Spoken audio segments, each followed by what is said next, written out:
Just basically approaching the southern extent of a new permission that I've got, which is the best part of 100 acres. So this junction along here, basically I bear right, and that's taking me north. So I'm heading west at the moment, and I'm just about to bear right.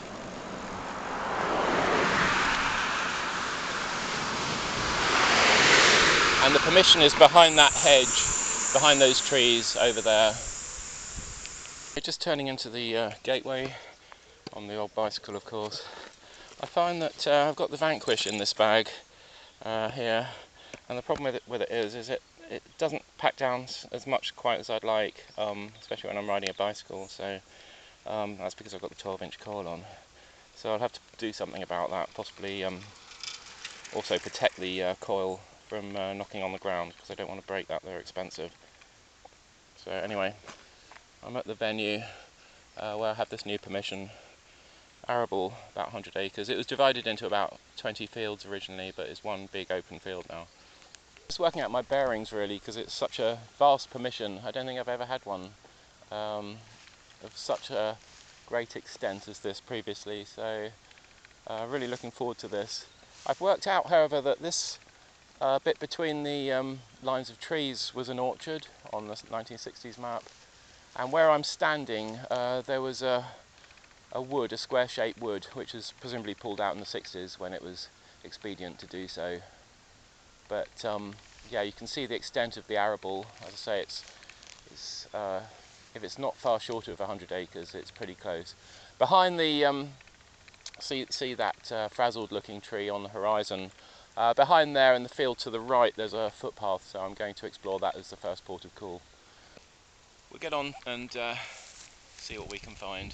So going over to there, first port of call. Very hot day, so I brought plenty of water, and we'll see what we find. Find a bit of shade, fortunately, and footpath, I figured, well, it's still there actually, starts in that corner and basically goes across to the tree in the yonder there. So this is the area I'm going to search initially, just because there's a higher hit rate with footpaths in terms of just finding coinage in general. So obviously we're interested in finding all kinds of things, but it's a good starting point given it's such a large permission. So this is the area I'm going to start with. As I say, I've managed to find an area of shade, and it's a bit of a godsend on a day like this, but just setting up, so getting the stuff out of my bag, which is slightly too short, as I say, although the detector folds down the Vanquish 540, it doesn't. It could do with being 6 inches shorter, but that's mainly because I've got the largest coil on, a 12-inch coil. But despite having a 12-inch coil, it does find a whole range of different sized objects. The older detectors had a preponderance with larger coils to find larger items at greater depth and ignore the small stuff, but because this is multi-frequency, it does well in that respect. Alright, the first signal, 15. It's just short of full depth, so not too deep, hopefully. I believe it's going to be too large to be anything like a coin, but we'll see. I'll come back. After all that digging, you can see I've dug about 10 inches, maybe a foot. Large piece of iron down there, so be moving on.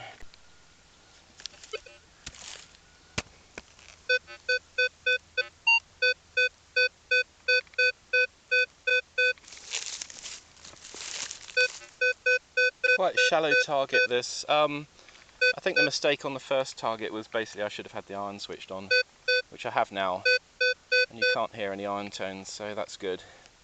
You can probably see the hole's quite shallow, about 4 inches or something, but whatever it is in here, which I hope you can see. Get you in the centre of the shot.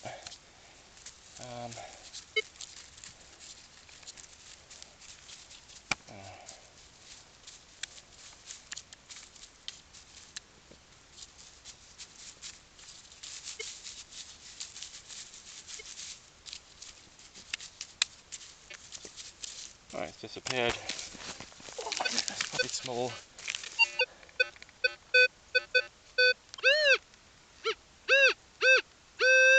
Yeah, that first press of the pinpoint will tell me it's a small item. So,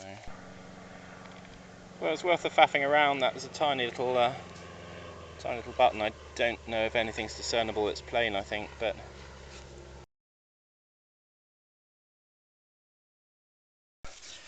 There's a fair amount of iron tone in there, but I'm pretty sure I can see what it is on the surface there. It's a button. It's broken, unfortunately. It's a pewter button. Rather nice. Okay, on to the next. Well, I'm in the much needed shade of the tree at the moment. These mark the ends, I think, of the rows of trees and boundaries that were formerly present before it was opened out. And here I've got very shallow 20.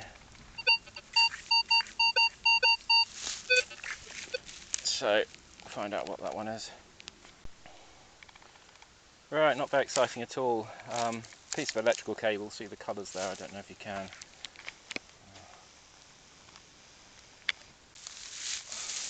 Right, I'm taking a bit of a break.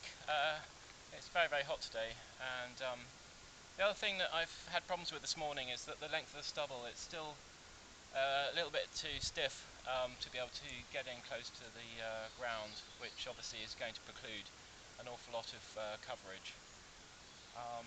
Regarding my last find, I said it had a radius, so what you're really measuring on a metal detector scale is what's called electromagnetic induction, and it's basically a measure of, it's always been referred to as conductivity, but it's actually the eddy currents, and iron has the ability to produce strong eddy currents because it ranges so much in terms of its shape and composition. And although silver is the most conductive metal and generally produces strong eddy currents, which would make the number very high on the scale, if the edge is jagged or if there's I don't know, a non-uniform surface, then the eddy currents can be they can sort of self-cancel, and therefore the number sinks as a result. So just worth bear those things in mind. Probably the best tip is to listen to the repeatability, and even one-way signals can turn out to be good things, because unfortunately once you get beyond 6 inches then everything gets a bit precarious. Anyway, I'm going to get back to it in a minute, and I just thought I'd explain a few things before I get back. So continuing on that theme of eddy currents that I was discussing during my break, the other thing that suppresses eddy currents is the thickness of the metal. Basically, the eddy currents that are induced by the coil on the detector at the end of your detector in the target, they reflect off the rear surface of the metals then, and that attenuates the eddy current response, which then makes the number sink. So that's an additional thing. The size of the object, obviously, or the thickness, which is why transformers basically have layers of very thin metal in them, because they need to attenuate the eddy currents as much as possible. Anyway, this one's 9, and get the feeling it's going to be too large to be a coin anyway, but we'll see. Right, it's in the clod, fortunately, somewhere. 8 or 9 we said.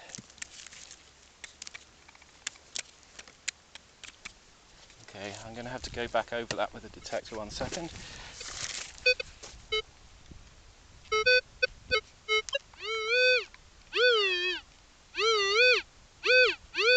Right, it seems to be in that one. So we'll just break it apart and see what we've got.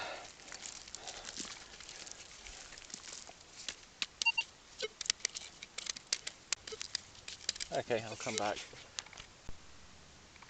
Well, I didn't see that, I have no idea. A piece of wire right on the surface. Oh well.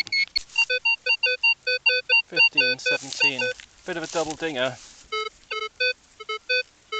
Not that way though. So double dinging. Something interesting in terms of its shape. Could have raised edges or something, don't know. Well, it's in this clod, it came out of there, so hole about 6 inches deep.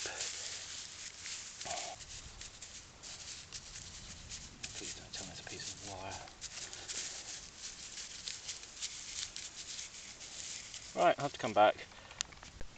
Sadly, it's just a piece of mangled aluminium, I think.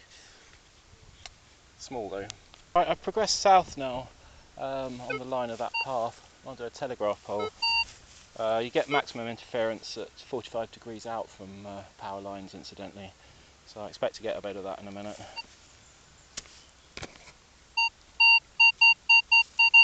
This is a 20, this one. I'll come back to you. In the clod. Alright, what's in this clod? 20, 21.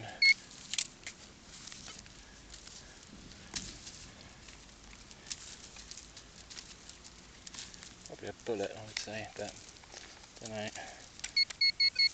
It's in there. Oh, is that a button? It's a rivet. It's an old one. See, the copper oxide is very strong in these fields.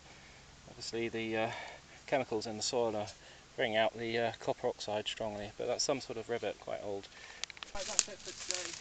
I'm pretty dehydrated, unfortunately, and also the length of the stubble is meaning I can only do small areas where I have to run in between the lines of stubble and so on. Anyway, we'll look at the finds that we did find today, and then I'll return when the conditions are eminently more suitable. Thank you very much, and I'll see you soon. Thank you. Okay, now for a brief resume of the things that I found. There are only 24 in total. It was an oppressively hot day, so that's the reason for that, mainly. Piece of wire. That's the top of a modern button. It's just fallen off, unfortunately. It's aluminium. Can slaw. Another piece of aluminium. Two rounded pieces of aluminium. I don't know if they've been on a fire or something, but they're like blob shaped. Piece of lead from under that tree, Victorian looking buckle, pieces of sheet metal, mangled sheet, copper, and I don't know what that is, a piece of iron of some description, a bullet, looks like a 2-2. I thought this was a bullet, but it's not, it's far too light, it's not got any lead in it, so it's a cap off something, I'd assume. And you've got a piece of some sort of pot that's shattered. Then it looks like the fork off a fork or something. I've got a gilded button here, probably Victorian, could be Georgian. 4-holer, a pewter button, again possibly Georgian, a rivet, and then I've got 3 Georgian halfpennies. I thought they were Victorian, but I can actually make out, especially on this one, George, and it's not George the Third, it's the first or the second, so it's probably mid 1700s, that sort of date. And then finally this curious thing, I don't know what that is. I thought it was a button, but it doesn't have a shank, and it looks extremely old. So the older buttons had cast shanks, so if it had a wire shank it would make it Victorian. It certainly doesn't look Victorian, it looks very, very old. So it could be a token or something, but if anyone has any ideas, just let me know. So that was basically it today. Hopefully the conditions will be eminently more suitable the next time I go out, so looking forward to returning to that site because it is vast, and I'm sure the crop will either break up or it'll get ploughed soon.